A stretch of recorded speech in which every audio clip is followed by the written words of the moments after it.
بسم اللہ الرحمن الرحیم۔ مزید اچھی ویڈیوز کے لیے چینل کو سبسکرائب کر دیں۔ سرزمین مکہ کا ایک مشہور ولید نامی کافر تھا جو نبی رحمت سرکار دو عالم محمد صلی اللہ علیہ وآلہ وسلم کا بہت بڑا دشمن تھا۔ وہ آپ صلی اللہ علیہ وآلہ وسلم کو تکلیف دینے کا کوئی بھی موقع نہ جانے دیتا تھا۔ ولید ایک امیر تاجر تھا۔ اس نے اپنے گھر میں ہی سونے کا ایک بڑا بت بنا رکھا تھا جس کی وہ دل و جان سے عبادت کرتا تھا۔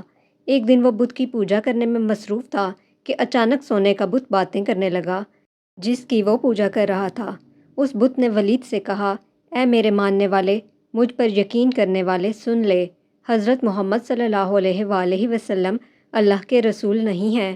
رسول اللہ صلی اللہ علیہ وآلہ وسلم کا دین سچا نہیں ہے۔ حضرت محمد صلی اللہ علیہ وآلہ وسلم پر کبھی بھی ایمان نہ لانا۔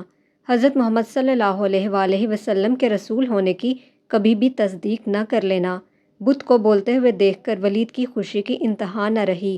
اس نے اپنے ارد گرد رہنے والے کافروں کو اکٹھا کیا اور بولا، دیکھو میرا خدا کیا بول رہا ہے۔ جب سارے اکٹھے ہو کر ولید کے بت کے پاس گئے تو انہوں نے بھی بت کے منہ سے وہی الفاظ سنے جو ولید نے سنے تھے۔ دوسرے دن پورے علاقے میں یہ بات عام پھیل گئی تھی۔ سب لوگ آتے اور اس بت کے منہ سے یہ بیہودہ الفاظ سن کر چلے جاتے تھے۔ ایک دن انہوں نے رسول اکرم صلی اللہ علیہ وآلہ وسلم کو بھی دعوت دی۔ اے محمد صلی اللہ علیہ وآلہ وسلم، دیکھو ہمارا خدا سچا ہے جو یہ دعویٰ کر رہا ہے۔ انہوں نے نبی اکرم صلی اللہ علیہ وآلہ وسلم کو بھی تشریف لانے کو کہا۔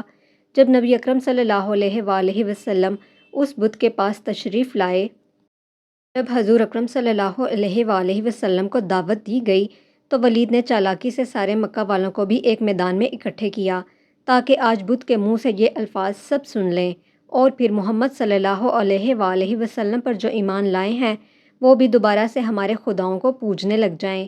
لوگ میدان میں کھڑے ولید کے بت کے منہ سے مشرکانہ الفاظ سننے کے لیے بےتاب تھے۔ جب بت نے رسول اکرم صلی اللہ علیہ وآلہ وسلم کو دیکھا تو اس نے نبی اکرم صلی اللہ علیہ وآلہ وسلم کی طرف اشارہ کرتے ہوئے کہا، اے لوگو، یہ حضرت محمد صلی اللہ علیہ وآلہ وسلم ہیں۔ یہ اللہ تعالیٰ کے آخری نبی ہیں۔ ان کا دین سچا دین ہے۔ قرآن پاک اللہ تعالیٰ کی آخری کتاب ہے۔ میری ان باتوں سے کبھی بھی انکاری مت ہونا۔ اگر تم ان باتوں سے انکاری ہو گئے تو تمہارے لیے اللہ تعالیٰ نے جہنم میں سخت عذاب تیار کر رکھا ہے۔ اگر تم دنیا اور آخرت میں کامیاب ہونا چاہتے ہو تو نبی صلی اللہ علیہ وآلہ وسلم کے دین پر ایمان لے آؤ۔ خدا اور اس کے نبی صلی اللہ علیہ وآلہ وسلم کو راضی کر لو گے تو تم دنیا اور آخرت میں کامیاب ٹھہراؤ گے۔ اے کافرو، بتوں پر یقین کرنے والوں، تمہارے سارے بت تم کو گمراہ کر رہے ہیں۔ اگر تم نے انہی بتوں کی پوجا کی تو تم سارے کافر مزید گمراہ ہوتے جاؤ گے اور مرنے کے بعد تمہارا ٹھکانہ جہنم کی سخت آگ ہوگی۔ جب ولید نے اپنے بت کے منہ سے یہ الفاظ سنے تو اس نے شرم کے مارے سر جھکا لیا۔ ولید کو اپنے بت پر اتنا غصہ آیا کہ اس نے غصے میں آ کر بت کے ٹکڑے ٹکڑے کر دیے۔ حضور اکرم صلی اللہ علیہ وآلہ وسلم یہاں سے واپس جا رہے تھے کہ نبی اکرم صلی اللہ علیہ وآلہ وسلم کی نظر ایک گھوڑے سوار پر پڑی جو بڑی تیزی کے ساتھ ہاتھ میں خون سے تر تلوار لیے نبی اکرم صلی اللہ علیہ وآلہ وسلم کی طرف آ رہا تھا۔ جب وہ نبی کریم صلی اللہ علیہ وآلہ وسلم کے پاس آیا تو اس نے آپ صلی اللہ علیہ وآلہ وسلم کو سلام کیا۔ نبی اکرم صلی اللہ علیہ وآلہ وسلم نے سلام کا جواب دیا اور دریافت کیا کہ تم کون ہو؟ اس شخص نے جواب دیا، اے محمد صلی اللہ علیہ وآلہ وسلم، میں مسلمان جن ہوں۔ میں آپ صلی اللہ علیہ وآلہ وسلم پر یقین رکھتا ہوں۔ مجھے مہین بن العبر کے نام سے پکارا جاتا ہے۔ میں جبل طور میں رہائش پذیر ہوں۔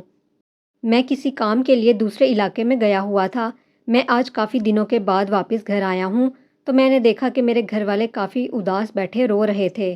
میں نے ان سے رونے کی وجہ دریافت کی تو انہوں نے جواب دیا کہ ایک شیطان ولید کافر کے بت میں حاضر ہوا ہے اور اس نے حضرت محمد صلی اللہ علیہ وآلہ وسلم کے بارے بیہودہ الفاظ کہے ہیں۔ وہ شیطان آج پھر اس بت میں حاضر ہونے کے لیے آ رہا ہے جو کہ نبی اکرم صلی اللہ علیہ وآلہ وسلم کے بارے توبہ نعوذ باللہ غلط الفاظ بولنے والا ہے۔ جب میں نے گھر والوں سے یہ الفاظ سنے تو مجھ سے برداشت نہیں ہوا تو میں نے اس شیطان کو راستے میں ہی روک کر قتل کر دیا ہے اور اس بت میں داخل ہو کر آپ صلی اللہ علیہ وآلہ وسلم کے سچے نبی ہونے کی گواہی دی ہے۔ یہ جو کچھ بولا تھا سب کچھ میں نے ہی بولا ہے۔ مسلمان جن کی یہ بات سن کر حضور اکرم صلی اللہ علیہ وآلہ وسلم بہت خوش ہوئے اور اس جن کے لیے اللہ سے مغفرت کی دعا کی۔